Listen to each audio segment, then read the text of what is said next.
A few years ago, Luke had been through a rough divorce with his high school sweetheart, Courtney.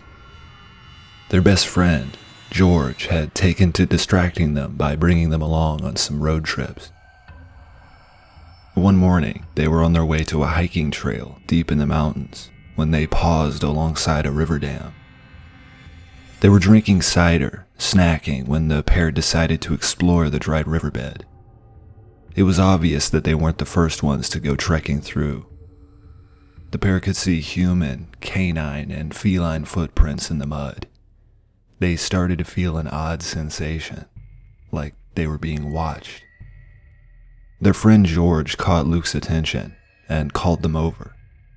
There was a bone in the ground, what they now believe was a spinal cord.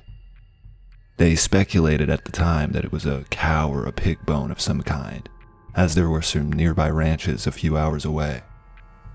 They continued looking around the riverbed when they found a strange, rusty-colored rock sticking out from the sand. When they got closer, they realized it was a half-buried small shoe. Luke stepped back and ran forward, preparing to kick the shoe out of the ground. Suddenly, they heard a little girl's voice shout out from the wilderness, "No." They looked around, darting their heads at every angle, but didn't see anyone. Confused and creeped out, they decided to shrug it off and continued on their way. Meanwhile, the feeling that someone was watching them grew stronger and stronger. Just minutes later, they spotted another bone. Now they began to get scared. The bone was clearly human, a femur extruding from the soil. The friend called the non-emergency police number for the area, and they reported what they'd seen. About a week later, and after the trip, they received an update from their friend that the police had called to report the bones they found were indeed human.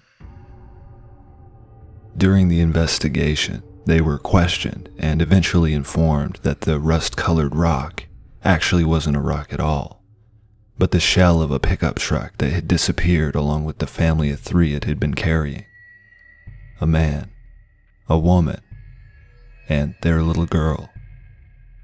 It made Luke think back to what they thought was a girl's shoe sticking out of the mud, and the voice they'd heard. When he set the phone down to reflect on the news, another call immediately lit up the phone. A small child spoke out in a monotone voice, saying, "Go back. There's more."